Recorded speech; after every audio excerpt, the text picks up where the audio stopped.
हर रोज एक नई कहानी देखने के लिए चैनल को सब्सक्राइब करें और बेल आइकन दबाना ना भूलें। इसका मतलब ये हरकत तुम करती थी?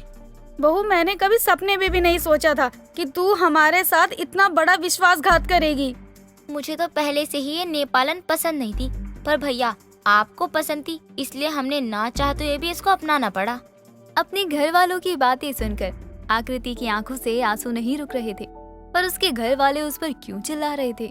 आखिर उसकी गलती क्या है? और तो और आकृति कुछ बोल क्यों नहीं रही थी? वो अपने घर वालों की इतना क्यों सुन रही थी? चलिए जानते हैं। संजना अपनी बेटी जानवी के साथ बैठकर खाना खा रही होती है। तभी उसका फोन बजता है और वो फोन उठाती है। जैसे ही वो फोन उठाती है और कुछ देर बाद बात करती है तो उसके चेहरे पर एक मुस्कान आ जाती है। माँ क्या हुआ? आप इस तरह स्माइल क्यों कर रही है? किसका फोन है? तेरे भाई का फोन है जानवी, वो बहुत जल्दी घर आने वाला है। क्या भैया घर आ रहे हैं? माँ आपने तो मुझे ऐसी खबर सुनाकर खुश कर दिया, मेरा मन तो गार्डन गार्डन हो गया। पर उसने कहा कि वो मेरे लिए एक सरप्राइज लेकर आ रहा है। आखिर वो सरप्राइज है क्या? क्या पता वो आपके और इस घर के लिए एक बहू लेकर आ रहे हो। ला भी रहा है तो तुझे क्या फर्क पड़ता है? मेरा बेटा खुद के पैरों पर खड़ा है और अगर वो अपने पसंद की लड़की ले भी आएगा तो क्या ही खराबी है। मैं जानती हूँ कि वो गलत कदम नहीं उठाएगा। वैसे भी तुझे कैसे पता कि वो मेरे लिए बहू ही लेकर आएगा? माँ मैंने तो बस तुक्का लगाया है, मेरा तुक्का सच भी हो सकता है और नहीं भी, इसीलिए आप मेरी बातों पर ध्यान मत दिया करो। जानवी की बात सुनकर संजना एक बार फिर अपनी बेटी के साथ खाना खाने लगती है। देखते ही देखते 2 दिन बीत जाते हैं और 2 दिन बाद कबीर एक आकृति नाम की लड़की के साथ अपने घर के दरवाजे पर आकर अपनी माँ और बहन को आवाज लगाता है। माँ, जानवी, मैं आ गया, कहाँ हो? बाहर आओ। कबीर की आवाज सुनकर संजना दौड़ती हुई बाहर आती है, जहाँ वो अपने बेटी को एक लड़की के साथ देखती है। कबीर, ये चाइनीज कौन है? माँ, ये आकृति है, इस घर की बहू। और हाँ, ये चाइनीज नहीं बल्कि नेपाली है। और मेरी पोस्टिंग जब नेपाल में हुई थी तो आकृति ने ही मेरा ध्यान रखा था तब। इसने तेरा ख्याल रखा और तूने इससे शादी कर ली। कल को कोई और औरत तेरा ख्याल रखेगी तो तू क्या उससे भी शादी कर लेगा? नहीं माँ, ऐसा नहीं है, इसने ध्यान रखा था मेरा, बस, वो भी बहुत अच्छे से। दोनों माँ बेटे आपस में बात कर ही रहे थे, तभी मोहल्ले की कुछ औरतें उसके दरवाजे पर आ जाती हैं और आकृति को देखकर संजना से कहती हैं, संजना बहन, ये चाइनीज कौन है? बड़ी ही सुंदर लग रही है। अरे बहन, कैसी बात कर रही हो? तुमने टीवी या फोन में चाइनीज को देखा नहीं है? वो कितने सुंदर होते हैं। अब जब वो इतनी सुंदर है तो कबीर का क्या, किसी का भी इस चाइनीज पर मन डोल जाए। हेरा माई चिनिया होई ना। ये क्या बोल गई बहू? आंटी जी, ये चाइनीज नहीं बल्कि नेपाली है। और माँ, आप हमें अंदर आने दोगी या नहीं, या मैं अपनी पत्नी को लेकर घर से चला जाऊँ? अपनी बेटी की बात सुनकर संजना अपनी बहू बेटे को घर में लेकर आती है। शाम को जब जानवी घर आती है तो वो अपने घर में नेपाली लड़की को देखकर हैरान रह जाती है। माँ ये कौन है? ये तेरी भाभी है। अपने भाई की आवाज सुनकर जानवी अपने भाई की तरफ देखती है और उछल जाती है। दोनों भाई बहन की खुशी देखकर आकृति अपनी ननद से कहती है, सोनती में ढेरे खुशी छो। क्या कहा आपने? और भैया ये भाभी? आकृति ने कहा है कि हम दोनों कितने खुश लग रहे हैं।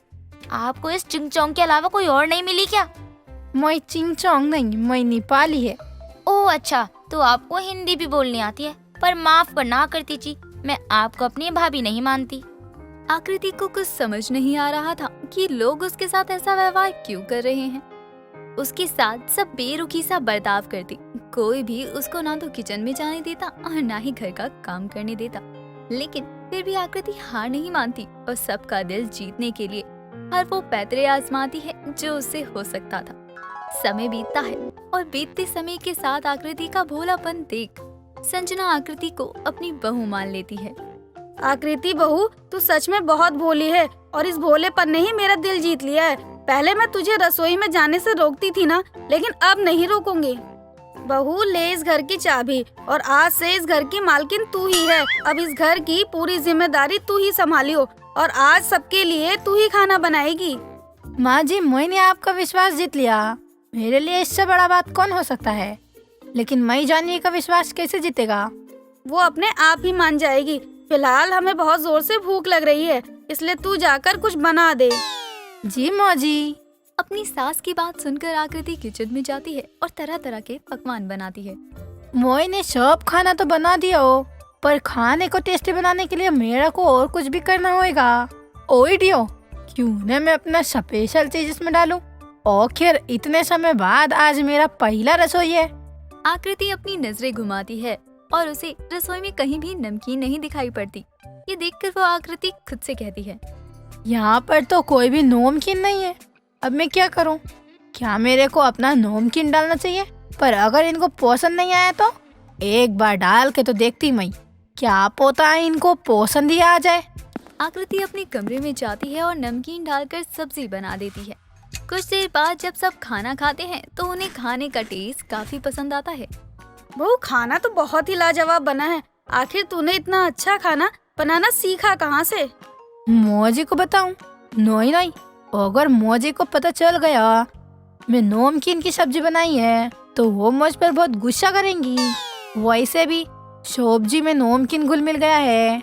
अरे बहू, कहाँ खो गई तू? मौजी ये खाना हम अपनी माँ से सीखे थे। वो हमको बहुत ही अच्छे खाने बनाने सिखाते थे। जहाँ सभी आकृति की तारीफ कर रहे थे तो वहीं जानवी अपना मुंह सड़ाकर वहाँ से चली जाती है। समय गुजरता है और समय के साथ आकृति हर सब्जी में नमकीन डाला करती। सभी को खाने के लिए वो ऐसे ही देती।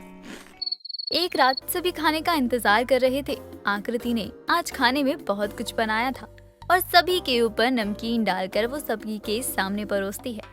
अब जैसे ही सब खाना खाते हैं तो उन्हें नमकीन का स्वाद आता है। इसमें नमकीन का टेस्ट क्यों आ रहा है? हाँ, आ तो रहा है, पर सभी में नमकीन कौन डाल सकता है? डालेगा कौन? अरे वही डालेगा ना जो खाना बनाता है। आकृति, खाने में नमकीन डाला है तूने? वो मौजी। आकृति, तुम इस तरह से हिचकिचा क्यों रही हो? क्या सच में तुमने सब्जी में नमकीन डाली है? कबीर के बार बार पूछने पर भी आकृति कुछ नहीं कहती और वो चुपचाप खड़ी रहती है। इसका मतलब ये हरकत तुम करती थी? बहू, मैंने कभी सपने में भी नहीं सोचा था कि तू हमारे साथ इतना बड़ा विश्वासघात करेगी। मुझे तो पहले ही ये नेपालन पसंद नहीं थी, पर भैया ये आपको पसंद थी, इसलिए मुझे ना चाहते हुए भी इसको अपनाना पड़ा। अपने घर वालों की बातें सुनकर आकृति की आंखों से आंसू नहीं रुक रहे थे। जानवी भी लगातार उसको उल्टा सीधा कह रही थी। ये देखकर आकृति को अब बर्दाश्त नहीं होता और वो गुस्से में फूट पड़ती है। आप लोगों ने खुद को समझा क्या है? अरे जो मन में आ रहा है वो बोले जा रहे हो। इतने शो में से आप लोग जो खाते आ रहे हैं ना, उन शो भी में नमकीन था। पर जब तक आप लोगों को नहीं पता था तब तक आप तो मेरे हाथों का बहुत तारीफ करते थे, लेकिन अब मैं बुरी बन गया। बात बुरी बनने की नहीं है बहू, बात है नमकीन की सब्जी खाने की। अरे तुझे पता है कि नमकीन हद से ज्यादा खानी सही नहीं होती। तुझे मैंने घर की जिम्मेदारियां ये सोच कर दी थी कि तू सब चीजें अच्छे से संभाल लेगी, और तूने संभाला भी, लेकिन रसोई को अच्छे से नहीं संभाल पाई। इसीलिए आज के बाद तू रसोई में नहीं जाएगी। नमकीन की सब्जी बनाने की आदत से आकृति अपनी रसोई की जिम्मेदारी से हाथ धो बैठती है। जिसके बाद संजना अपने घर में खाना बनाने के लिए एक नौकरानी रखती है। समय यूं ही गुजरता है। संजना अपनी बहू से तो प्यार करती थी, पर वो अपनी बहू को रसोई में जाने नहीं देती, क्योंकि उन्हें नमकीन की सब्जी नहीं खानी थी। दोस्तों, अगर आपको ये कहानी पसंद आई तो इसे लाइक करें, शेयर करें और कमेंट करके बताएं कि कहानी में आपको सबसे अच्छा क्या लगा।